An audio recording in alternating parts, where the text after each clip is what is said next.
Bonjour à tous, mesdames et messieurs, soyez les bienvenus dans Instant Vérité et bien évidemment dans Matin Bonheur. Alors, 2018 annonce les élections locales et sénatoriales. La fièvre gagne tous les partis politiques. Le jeu des alliances est donc ouvert.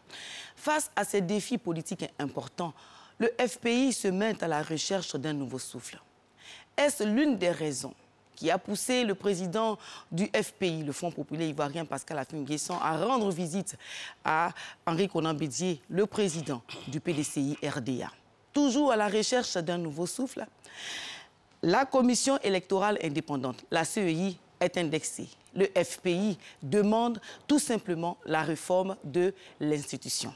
Mesdames et messieurs, qu'est donc allé faire Pascal Affi-N'Guessan chez Henri Konan Bédié, le président du PDCI, et pourquoi la réforme de la CEI? Nous recevons sur le plateau de Instant Vérité Pascal Affi-N'Guessan, le président du Front populaire ivoirien. Bonjour, messieurs. Bonjour. Et merci d'avoir accepté notre invitation. Alors, bientôt les élections municipales, régionales et sénatoriales auront lieu. On le sait également que le FPI a perdu deux grandes échéances électorales, notamment la présidentielle de 2015 et les législatives de 2016. Alors, est-ce que vous appréhendez cette année 2018, l'année électorale?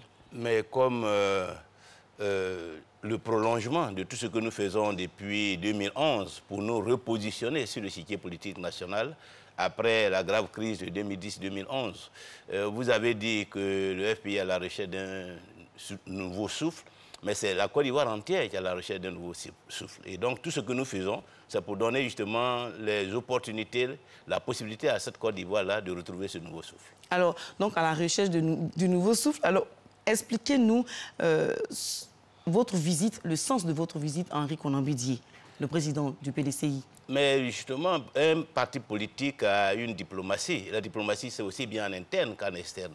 Un parti politique doit préparer l'environnement pour qu'éventuellement toutes les possibilités d'alliance soient ouvertes.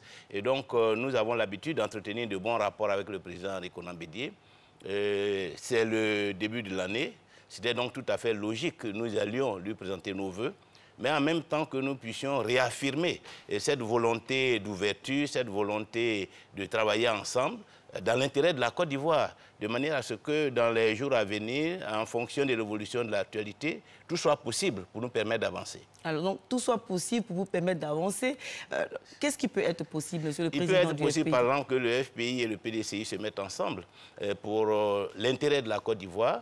L'alliance RHDP ayant montré ses limites, n'ayant pas permis à la Côte d'Ivoire de retrouver la paix et la sécurité. Vous faites là une déclaration, vous faites la cour ouvertement à Henri Konan Bédié, le président du PDCI. On fait la cour à tout le monde, aux Ivoiriens, aux plus petits Ivoiriens dans le plus petit hameau, jusqu'aux plus grands leaders politiques en Côte d'Ivoire. Un parti politique est en permanence en train de faire la cour aux électeurs de toutes catégories, et donc cela s'inscrit dans Pascal Affi-N'Guessan, est-ce parce que vous êtes affaibli au FPI que vous cherchez forcément un rapprochement avec le PDCI? Ce n'est pas une question d'affaiblissement. Est-ce que le RHDP est la Il ne s'agit pas du RHDP, s'il vous plaît.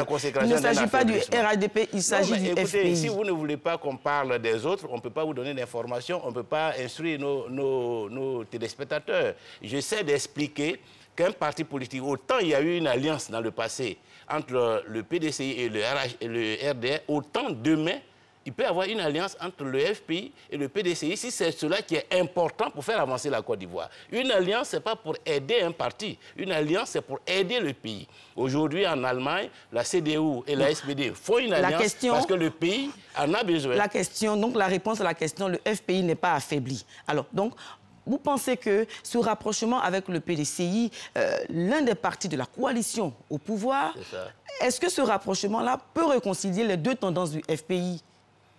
Oh, si ça peut réconcilier, ce serait tant mieux. Mais ce qui est important pour nous, c'est de réconcilier deux grandes catégories de militants, d'Ivoiriens qui sont dans ces deux partis politiques et qui peuvent travailler ensemble à faire avancer la Côte d'Ivoire. Mais sachant que l'autre tendance du FPI a des positions assez extrémistes. Le plus important, c'est pas ce qu'un leader politique adopte comme posture. Ce qui est important, c'est ce que veulent les Ivoiriens. Si les Ivoiriens pensent qu'un rapprochement entre le FPI et le PDCI peut permettre à la Côte d'Ivoire d'avancer, nous allons dans ce sens. Il ne s'agit pas des Ivoiriens, il s'agit là du FPI. Mais non, nous travaillons pour les Ivoiriens, nous ne travaillons pas pour la dissidence. PDCI... Je dis, nous ne travaillons pas pour une dissidence, nous ne travaillons pas pour un leader politique. Un leader politique peut avoir sa position, mais que veulent les Ivoiriens? C'est ça qui est important pour nous. Aujourd'hui, les Ivoiriens veulent la réconciliation, ils veulent l'unité nationale, ils veulent des emplois pour les jeunes, ils veulent la paix, ils veulent la sécurité. Est-ce que le FPI et le PDCI sont capables d'apporter cela? C'est ça qui est fondamental. Les Ivoiriens se rendent compte, permettez-moi de vous interrompre, les Ivoiriens se rendent compte en même temps que vous êtes désespérément à la recherche de soutien. Vous avez dit, vous faites un sondage... Ce n'est pas désespérément, vous vous trompez. Si le PDCI considère qu'il n'a pas besoin de cette alliance, nous n'allons pas le forcer. C'est une opportunité. Ce n'est pas un désespoir. Si nous ne pouvons pas aller par le train, nous arriverons par la route. Donc nous sommes ouverts à toutes les possibilités. Mais en même temps, à la présentation de vœux, en même temps que vous sondez le terrain du côté de Henri Konan Bédié, vous sondez aussi le terrain du côté de la dissidence. À la cérémonie de présentation de vœux, s'il vous plaît, à la cérémonie de présentation de vœux. Alors, il est revenu comme un refrain dans toutes les allocutions. Je reprends pour ne pas perdre l'idée, c'est tendre la main à nos frères de la dissidence avant les élections locales de 2018. Est-ce que cette insistance... Je ratisse large. Non. Voilà. Je ratisse large. Et vous-même, si vous pouvez venir nous aider, je suis ouvert à vous. Pour le moment, moi, je suis à la RTI, s'il vous plaît. Alors est-ce que cette insistance à l'unité du FPI ne traduit pas la crainte d'un autre échec, puisque vous avez déjà perdu de grandes échéances électorales?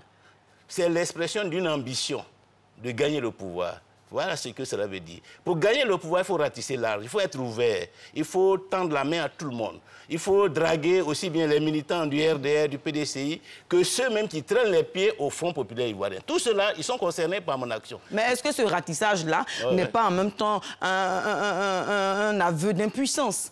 Ah, si j'étais impuissant, je ne ratisserais pas. C'est justement parce que je suis confiant et je suis persuadé que nous avons les chances de gagner, que nous travaillons dans ce sens. Non, c'est justement parce que vous savez que vous ne pouvez pas gagner tout seul, n'est-ce pas? Mais évidemment, voilà, donc c'est un aveu d'impuissance. Personne ne gagne jamais seul dans la vie.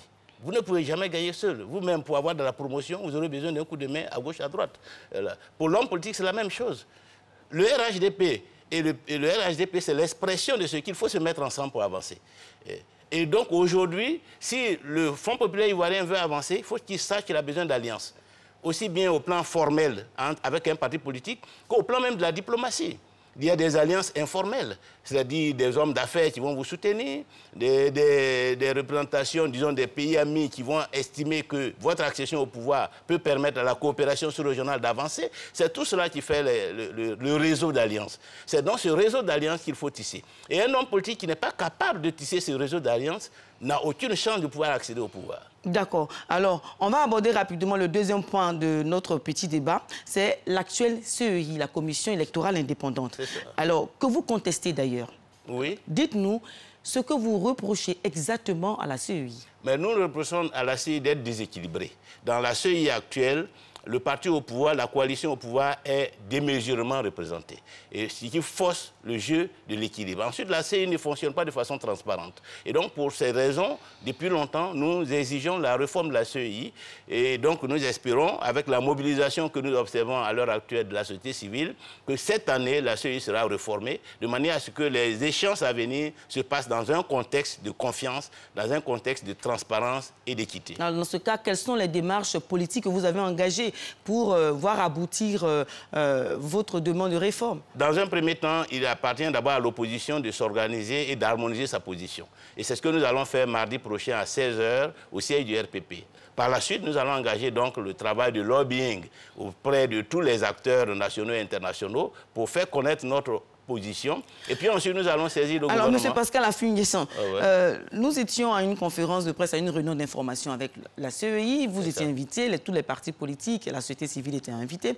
Alors, la CEI a commencé, cette CEI que vous contestez, a déjà commencé les préparatifs des scrutins locaux et choses sénatoriaux. Alors, on ne comprend pas pourquoi vous contestez une institution et en même temps, voilà, elle travaille. Attends, on ne comprend pas. Mais non, il faut comprendre. Tant qu'elle n'est pas partie, il faut qu'elle travaille.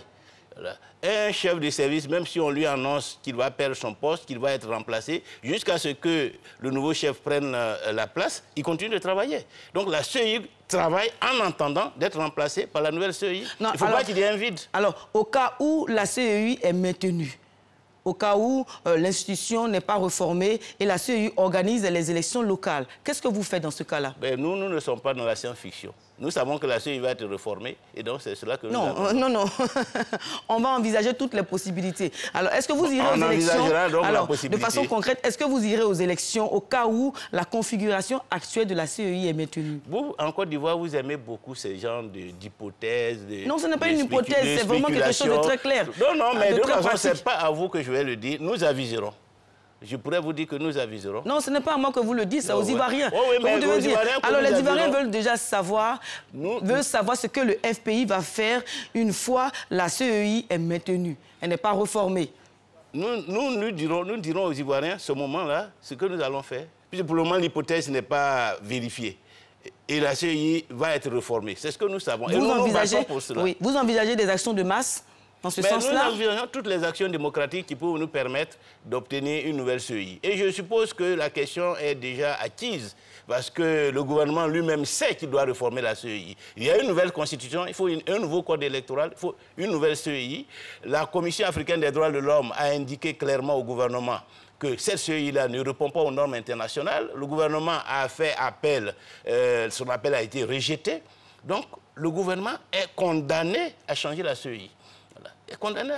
La mobilisation même de la société civile, c'est inédit. C'est la première fois en Côte d'Ivoire qu'on voit toute la société civile mobilisée autour de la question de la réforme de la CEI. La communauté internationale est engagée pour qu'il y ait une nouvelle CEI afin que les élections à venir se passent dans la transparence et dans la paix. Je ne vois pas comment le gouvernement peut se dérober à cette responsabilité. Alors, un autre point, lors de votre conférence, lors de votre présentation, la cérémonie de présentation de vœux, un autre point, c'est que vous avez fait de votre, la libération de Laurent Gbagbo, votre cheval de bataille. Alors, qu'en est-il effectivement? Mais justement, c'est pour cela que nous appelons tous nos camarades à l'unité. Parce que nous considérons que nous serons plus forts, notre voix sera plus forte si nous sommes ensemble. Si nous menons une politique dynamique de diplomatie et de positionnement politique sur l'échiquier international. Parce que le dossier du président Gbagbo est un dossier politique. C'est par l'action politique qu'on peut obtenir sa libération. Il faut donc qu'on se mobilise et qu'on cesse, surtout lorsqu'on se dit qu'on se bat pour le président Laurent Gbagbo, de jouer le jeu de la dissidence. La dissidence, ce n'est pas dans la dissidence, dans le boycott que nous allons obtenir la libération du président Gbagbo. Encore une fois, avec la main tendue que vous donnez à chaque instant à la dissidence, qu'est-ce que vous espérez, vous, en tant que président du FPI aujourd'hui, pour continuer votre combat? Qu'est-ce que vous espérez? J'espère que tous les enfants du Front populaire ivoirien se rassemblent.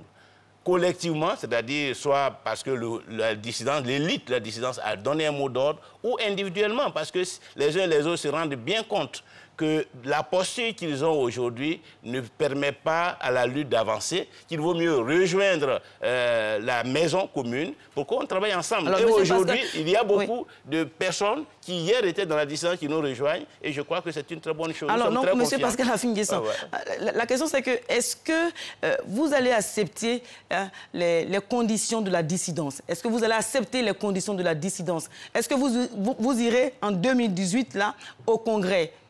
Mais si les conditions posées par la dissidence sont des conditions qui permettent au Front populaire ivoirien d'avancer, que ce n'est pas fait pour satisfaire les caprices d'un individu ou d'un groupe d'individus, que cela va dans le sens de l'intérêt général. Parce que nous tous, nous nous battons pour l'intérêt général, pour l'intérêt du parti, pour l'intérêt de la Côte d'Ivoire. Moi, je suis prêt à toutes les concessions si elles contribuent à faire avancer le Mais des concessions que vous avez refusées hier.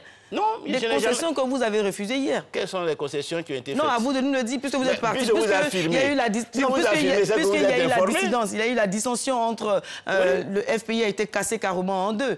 Alors, est-ce que vous allez... pas cassé. Il y a des gens qui... Aujourd'hui, aucun militant du FPI n'a quitté le parti. Il y a une division, mais il n'y a pas encore de cassure.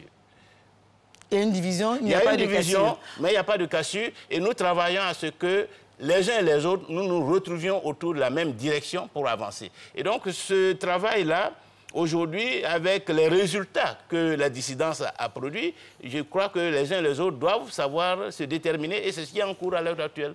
Nous sommes très confiants parce que les élections à venir seront un moment pour l'unité du Front populaire ivoirien. Alors, d'accord. Donc, mesdames et messieurs, l'unité du Front populaire est toujours d'actualité et le Front populaire poursuit tant bien que mal son combat politique et on espère, on vous souhaite beaucoup de chance, bonne continuation. Merci. Voilà. Donc, mesdames et messieurs, c'est donc la fin de Instant Vérité. Merci Pascal Afingui-Nguesson, merci d'être passé sur le plateau de Instant Vérité. Expliquez vos motivations et vos actions politiques, mesdames et messieurs. C'est la fin de cette rubrique, c'est la pub et vous revenez avec Nessie et Marco.